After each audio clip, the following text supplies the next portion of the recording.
Scattered pictures of a lifetime. Proof that Henry Viney lived life to the fullest. He's gone now, but the pictures and all the other treasured gifts in his home show how much he gave to life and to sports. CFCN staff offer this special tribute to a colleague, a man who made life richer for those who felt privileged to know him, and now to remember him. He was known as the little man with a big cigar. And while he was rather short and rotund in stature, Henry Viney was a man among men. You know, the field of sportscasting rarely begets giants, just names that come quickly to the lips of sporting fans. But Hank was much more than a name, much more than a sportscaster. Henry lived his work, and his work was sports. Henry's idea of a holiday was attending a major sporting event somewhere in the world and reporting at leisure. That, you see, was Henry's style. He traveled to over 75 countries doing just that. He was in New York in 1937 when the Giants managed to steal just one game from the Yankees in the World Series of that year. He was in Melbourne, Australia in 1954 for the Olympics. He was in Brazil in 1963 for the Pan American Games held there that year. In 1964, Innsbruck, Austria for the Winter Olympics. In 1976, at the age of 66, Henry toured Czechoslovakia with the Calgary Spurs midget hockey team, and later the same year toured Israel with the University of Calgary Dinosaurs basketball team. Major or minor league, amateur or professional, as long as it was sport, Hank went whenever he could. But his devotion went much deeper than a mere boast, a boast about the fact that he had covered 9 World Series baseball championships in total, or that he had covered the heavyweight boxing championship between Rocky Marciano and Jersey Joe Walcott way back when. Beneath the boast was a man who gave unselfishly of his time and energy to amateur sport. Cigar clenched in his fist or chomped in his mouth, Henry was equally at home in the stands of a Little League baseball game, the sidelines at a soccer tournament, or with the crowd at a bowling tourney. He loved it all. And in 1976, he received what was probably his proudest possession, quite an accolade, an award naming him Calgary Booster Club's Sportsman of the Year. Quite an achievement for a plump little kid from Lethbridge who knew at a relatively early age that his size would prevent him from ever amounting to much as a competitor in professional sport. Henry Joseph Viney was born in Lethbridge, the Windy City, on September the 3rd in 1910. 20 years later, at the height of the Depression, he was delivering the Albertan newspaper for the princely sum of $30 a month. Even then, his love for sport came before all else.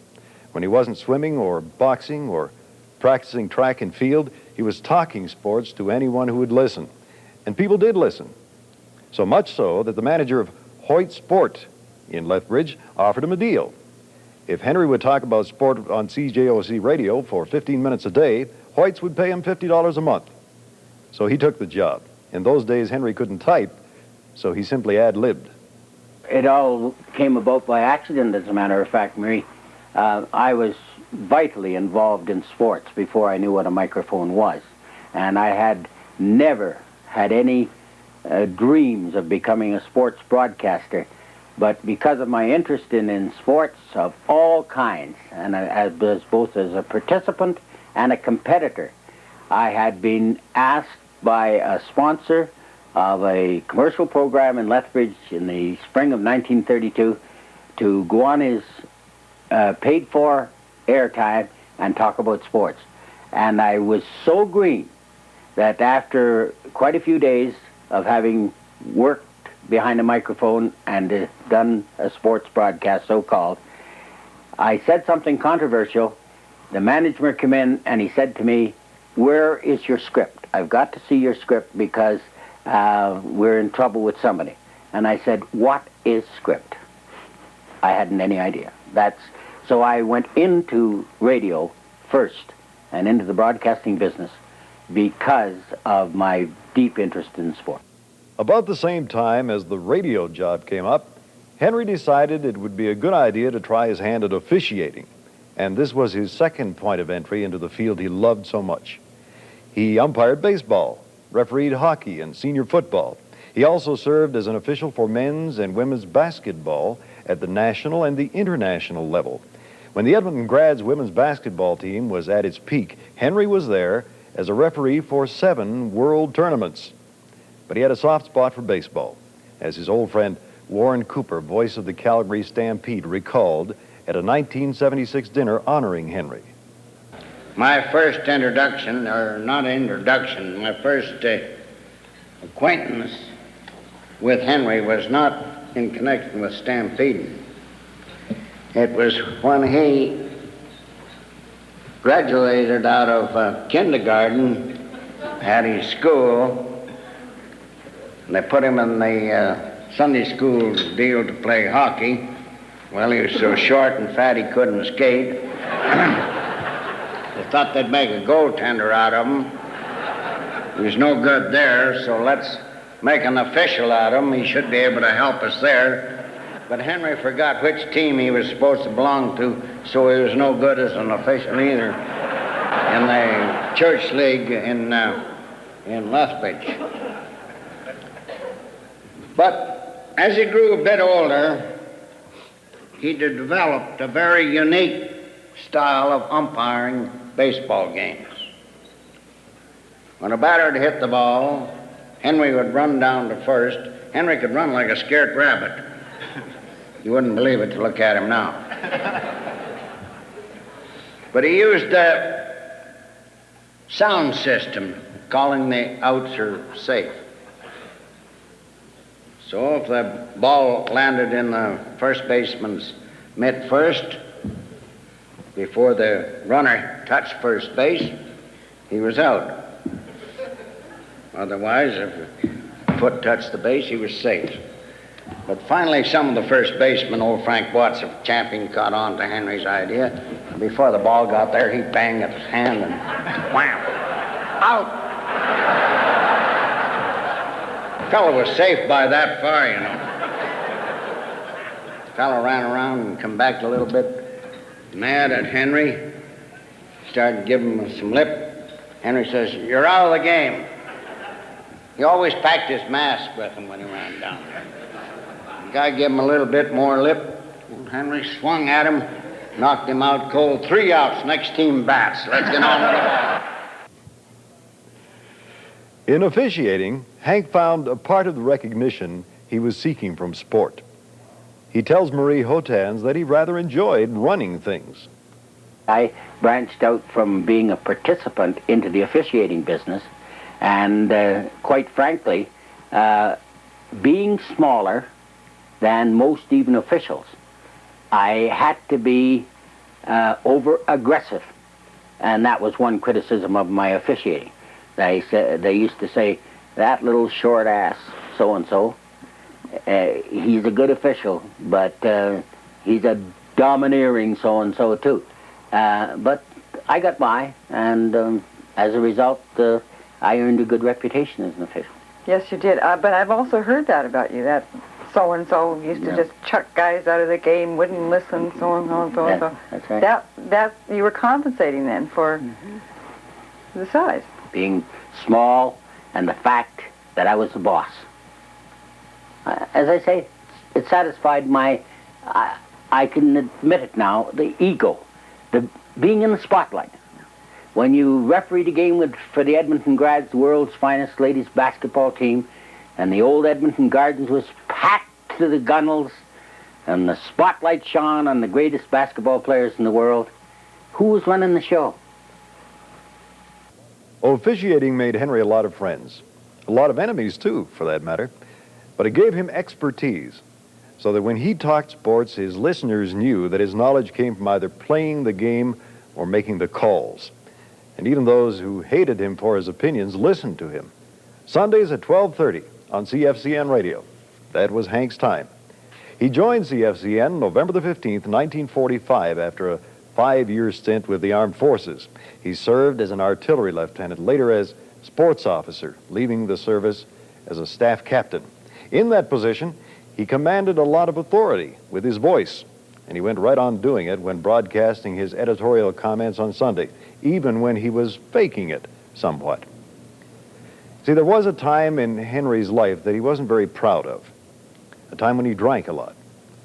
He quit drinking July the 10th, 1959, and at the 1976 dinner, the problem was far enough in the past to have become the focal point for jest. CFAC's Joe Carberry. Well, it was a Saturday night game, and Henry had lingered a little bit too long. I think it was down at the Royal beer parlor, and he showed up at the stadium, and I don't think he rolled down the stairs. And he just promptly curled up and went to sleep in the corner. Took a little bit of straw, went to sleep in the corner, and slept throughout the entire game.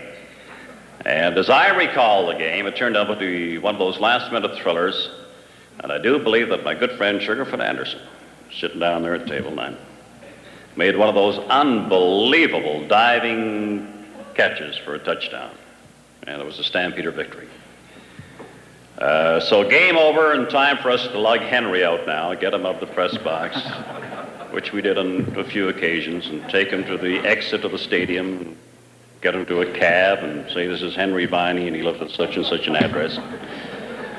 Cab driver said, okay. And however, Henry had another very, very popular sportscast in those days, and that was Sunday noon. Everybody listened to Henry on Sunday noon. So we all wondered, well, what was Viney going to tell his faithful listeners on this particular Sunday? Well, of course, now having had a good night's sleep, lit a few candles at St. Mary's on the way to CFCN, he now had reviewed the Newswire account of the game that he'd missed the night before, and he used the Newswire account of the game as a mere guide to, of course, the Viney version of that football game.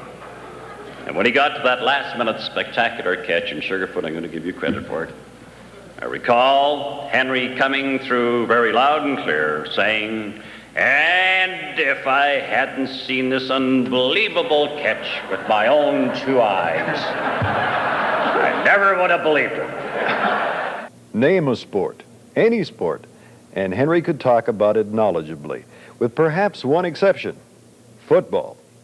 Now, Henry readily admitted that he didn't know much about the game, but that never stopped him from having an opinion on it. CFAC's Eric Bishop.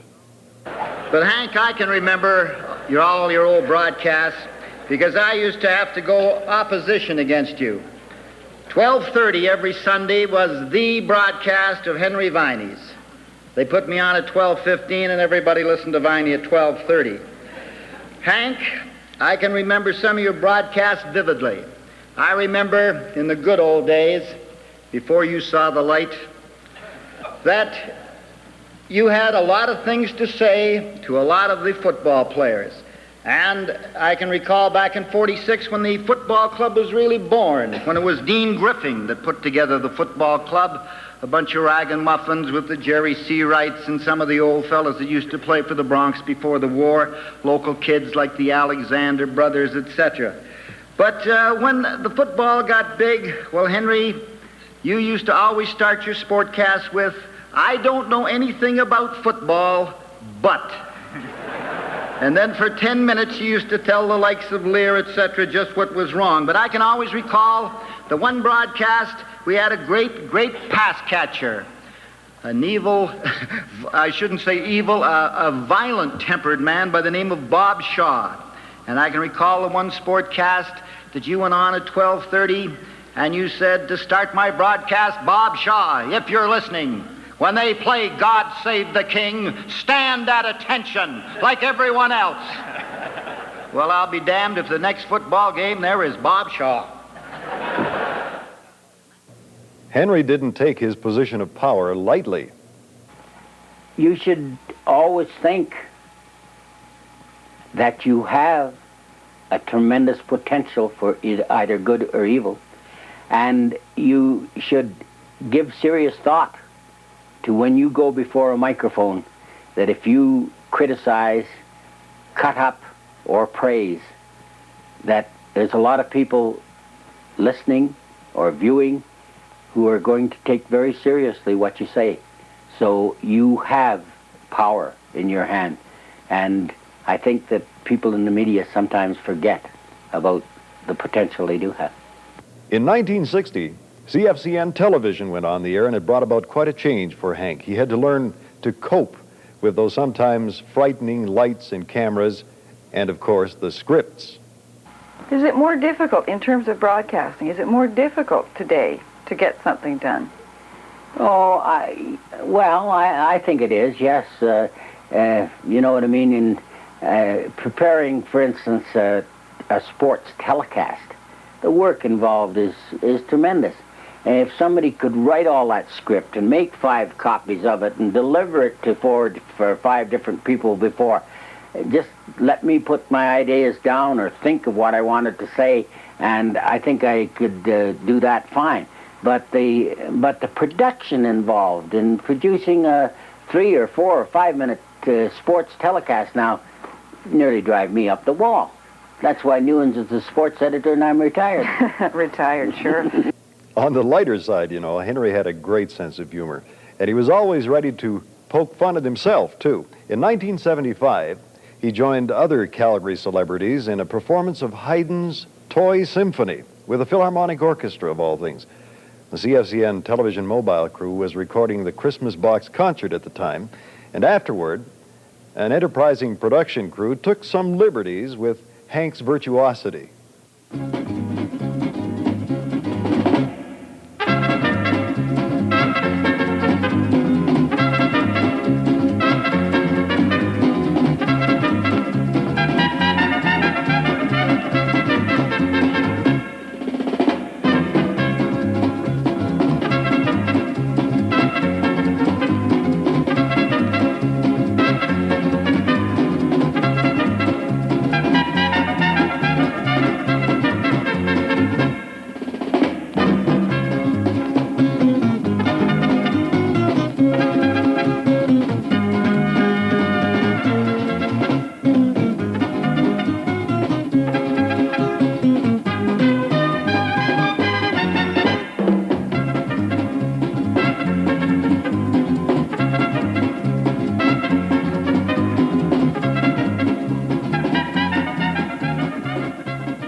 You know, Hank enjoyed that spoof on his talents just as much as everyone else did.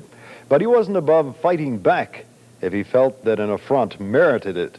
When the YMCA hired female lifeguards, for example, he became justifiably indignant. And it's not that he was a chauvinist.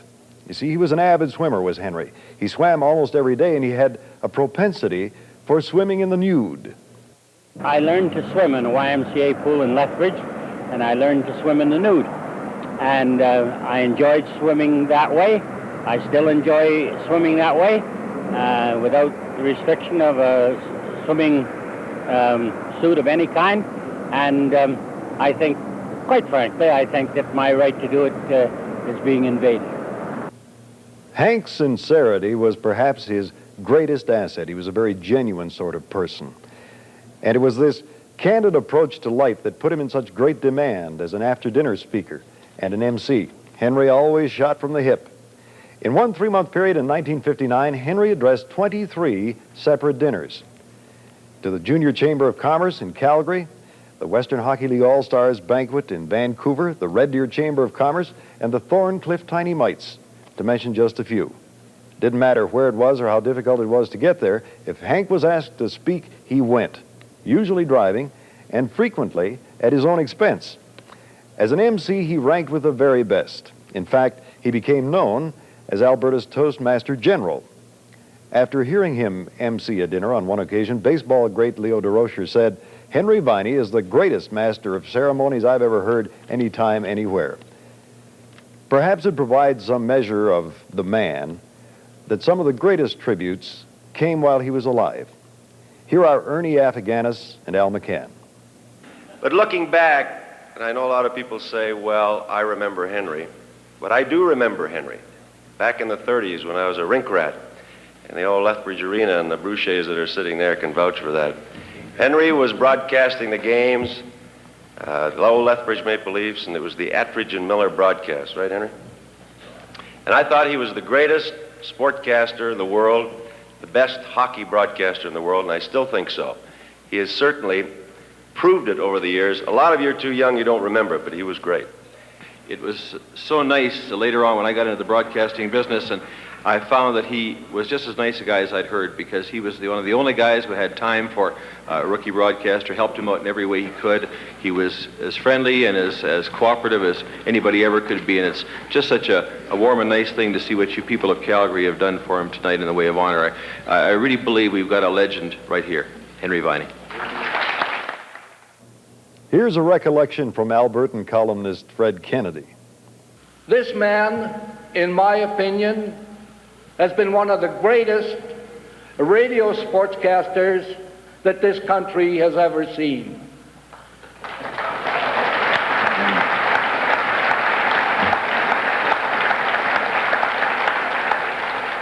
And if I possessed the political clout to nominate him for the Order of Canada, it would be one of the most happiest moments of my life, because there are people who have been honored with this decoration today that has not done 1/10 of the work for this city, southern Alberta, all the communities, professional and minor sport, than this same Henry Viney. Another really proud moment in Henry's life came with the construction and dedication of the Henry Viney Sports Arena in northeast Calgary. There could be no greater tribute, as far as he was concerned, than having his name on a facility where young people could go to develop sporting skills and a taste for competition, two commodities that Henry believed in very much. The citizens of Calgary are saying to you, thank you, Henry Viney.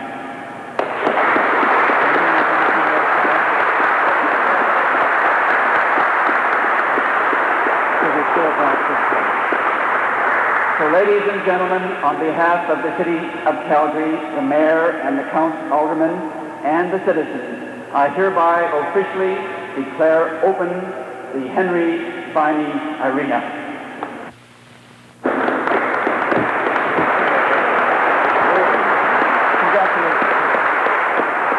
Few, so very few, are honored by having a building named after them while they are still alive to enjoy and participate in its dedication and be able to watch as others enjoy the recreation it will provide for the years to come. Henry was predeceased by his wife Jean in 1975. He is survived by two sons, Peter and Windsor, two brothers, Father Louis Viney of Thunder Bay, Ontario, Ronald Viney of Lethbridge, and a sister, Mrs. Connie Martheler, also of Lethbridge. The following are just some of the achievements of Henry Viney, a man among men.